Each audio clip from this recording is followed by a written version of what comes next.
Full spoilers ahead. I'm going over the entire movie and some behind-the-scenes stuff.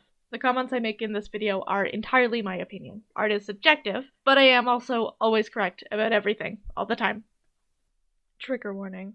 FT13 Part 1 contains fictional drug use, sex, and murder, but it also contains the real death of an animal.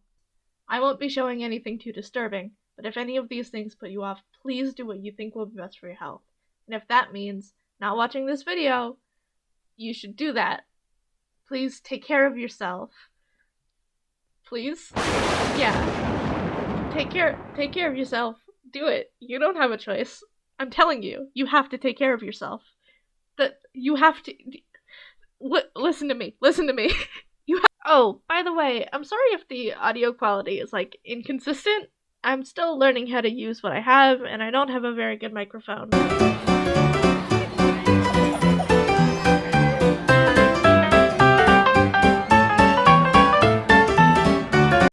Friday the 13th is a franchise that needs no introduction. But I'm gonna try anyway. It's them horny teens alone in the woods. Watch them die! Ugh, okay, for real this time. Released May 9th, 1980, Friday the 13th was written by Victor Miller and directed and produced by Sean S. Cunnings. It was a self-admitted ripoff of John Carpenter's 1978 film Halloween. But I can forgive them. I like the movie. Friday the 13th was made on a budget of about $550,000, which in today's money is just about $2 million. Upon release, the film was a major box office success, grossing nearly $60 million worldwide, despite mixed critical reception. And then they made just so many sequels, but that's a next year problem. Anything? No, I think that's all I have to mention for now, so let's get right into Terror and suspense abound in this 24-hour nightmare of blood. Camp Crystal Lake has been shuttered for over 20 years due to several vicious and unsolved murders. The camp's new owner and 7 young counselors are readying the property for the reopening despite warnings of a death curse by the local residents. The curse proves true on Friday the 13th, as one by one each of the counselors is stalked by a violent killer. This film is widely acclaimed for its horrifying and creative murder sequences. After the studio logos, we open on a dark night at Camp Crystal Lake. The campers are all asleep, and 2 counselors sneak off to have some alone time. But just as they're about to get their freak on, oh no, it's Killer Cam! The boy is covered with pink sauce, and the girl is chased around. This is where we're introduced to the iconic a bit before she screams, and is presumably covered in pink sauce as well. But no time for that. Friday the 13th is coming right at us. It's time for opening credits! When we come back to, text on screen helpfully lets us know that it's Friday, June 13th, present day. We join a girl as she walks, bags in tow. This is Annie Phillips. She's on her way to Camp Crystal Lake to help with the reopening, and to be a counselor. And just to make sure you like her, she pets the dog. I say that like it totally didn't work on me. I love Annie. Anyway, she enters a diner and asks for directions to Camp Crystal Lake, and a silence washes over the room. The staff and patrons chatter for a few moments before a truck driver offers to take her about halfway. But before they can fully get out the door, they're stopped by one of my favorite characters. But you can't blood, ain't you? God damn it, Ralph, get out of here. It's Crazy Ralph! You'll never come back again. A harbinger's harbinger. Truly, a trendsetter. It's got a death curse. I mean, what's not to love? But alas, despite the warnings, Annie gets in the truck. On the way there, she is filled in on the story of Camp Crystal Lake. You know, all the murders and the fire and Jason. But no one says Jason yet. We don't know his name is Jason. We just know he died. He drowned. Yeah. Oof. Sorry, R.I.P. kid. Better luck next time. And then Annie gets dropped off at a cemetery. I wouldn't have gotten out here, but you do you, girl. And then with banjo music blaring through the speakers, we're introduced to our next set of characters. We've got Ned, Marcy, and Kevin Bacon. Don't get attached, they all die. And then their car turns a corner, and their fate is sealed. Welcome to Camp Crystal Lake. Fun facts. A real-life Boy Scouts camp, Camp Nobi Bosco, was used in the filming of Friday the 13th and is still in operation today. They offer tours of the campgrounds. Link in the description. There's a guy chopping wood shirtless. This is Steve Christie. Reopening the camp was his idea. So all of what's gonna go down is his fault.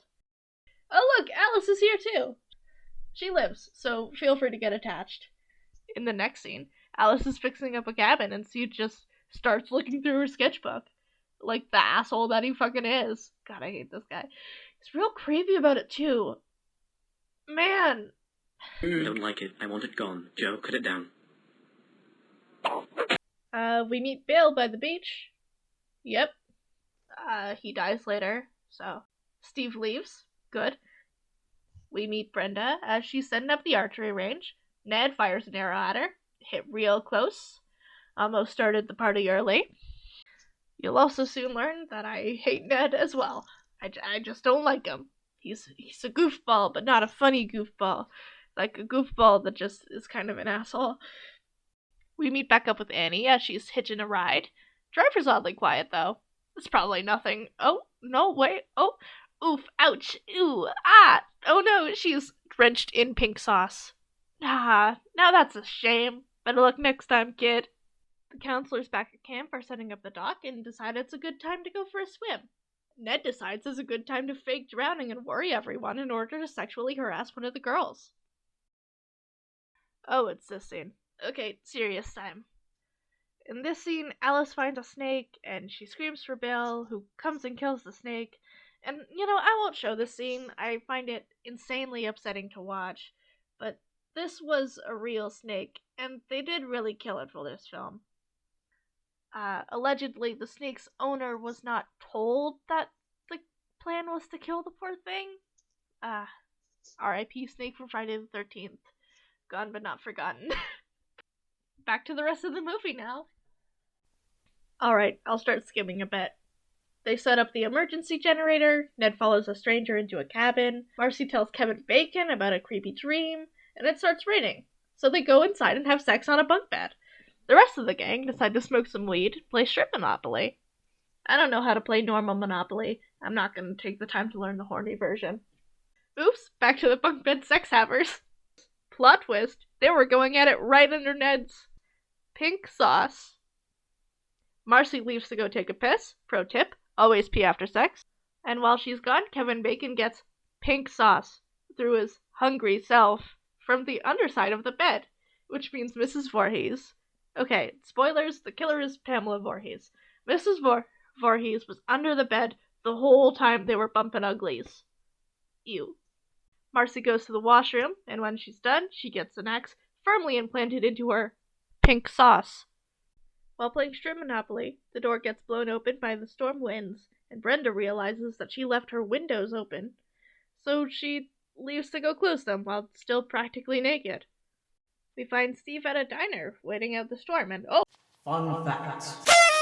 The diner that they go to is still in operation. It's called the Blairstown Diner. Link to their website is in the description. They have chicken fingers. and he's headed back to camp. His car breaks down, but luckily for him, a police cruiser is passing by, and he gets a lift. Brenda gets lured outside by a childlike voice while she's getting ready for bed. She goes out onto the archery range, and the killer turns on the lights, blinding her, and she eats pink sauce off screen. Bill and Alice hear her screams, so they head off to Brenda's cabin, finding the axe that was used to feed pink sauce to Marcy in her bed. They search all over for the other counselors, but they don't find anyone, so they try to call for help, but the phone lines have been cut. And then when they try to use the car to get back to town for help, it won't start. So they just decide to wait for Steve to get back. Speaking of Steve, he gets dropped off close to camp, that person feeds him until he's full of pink sauce. Oof, ouch. The killer goes and disables the power. Bill goes to fix it, and he insists that Alice stays in the main lodge. But after a while, he doesn't come back. So Alice goes to the generator cabin to go look for him. And she finds him. Well, she finds his body stuck to the door with several pink sauce. But, it's basically the same thing, right? Oh, and this special effect nearly blinded this actor, by the way. You can see his eyes twitching a bit because the fake blood was getting into his eyes and, burning them. They say you have to suffer for your art, but Jesus Christ. So she runs back to the main lodge, barricades the door, and when the door is good and truly shut, Brenda's body gets hurled through the fucking window. Oh my god, upper body strength. Get it, Pamela? Alice hears a car outside, and thinking it's Steve, she goes to see him, but it's not Steve, it's Betsy Palmer. Fun facts. Betsy Palmer only took the role of Mrs. Voorhees to get a new car. She thought the movie would bomb. Okay, so you know the twist, I know the twist. Mrs. Voorhees is the killer. And honestly, I love the energy she's bringing. Gaslight geeky girl bossing her way through this film. And she talks about Jason, as Jason. Mommy? I'm kidding, I'm joking. Jason drowned. Very, very sad. R.I.P. King. A chase ensues, with Alice discovering her friends' bodies. You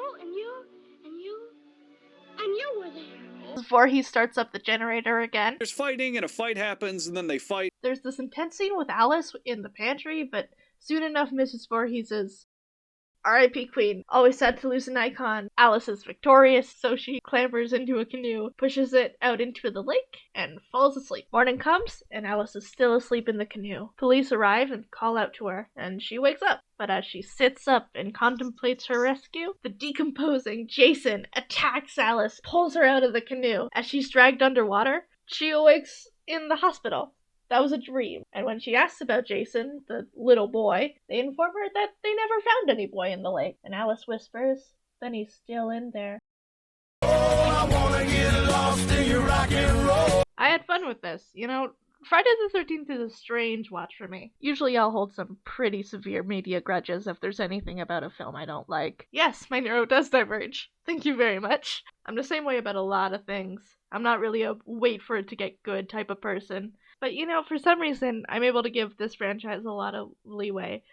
I know the movie drags at some parts.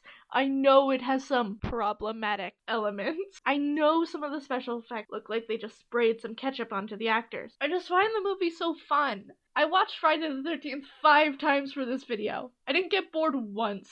The only part I would consistently skip is the snake part. I just think it's fun. It's a goofy movie. So, in the rankings, I'm gonna put it in B.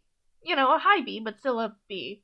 I think it's a good enough baseline. There were enough characters that I really wanted to see dead, so that's fun. But, it's still the first movie. They were still finding their footing. It doesn't exactly soar to the heights of future films. I have my reasons. You watched the video. You know my reasons. Okay, that's it. Bye. Fun fact! Like and subscribe. Now. You have no choice. You have to. It's the law.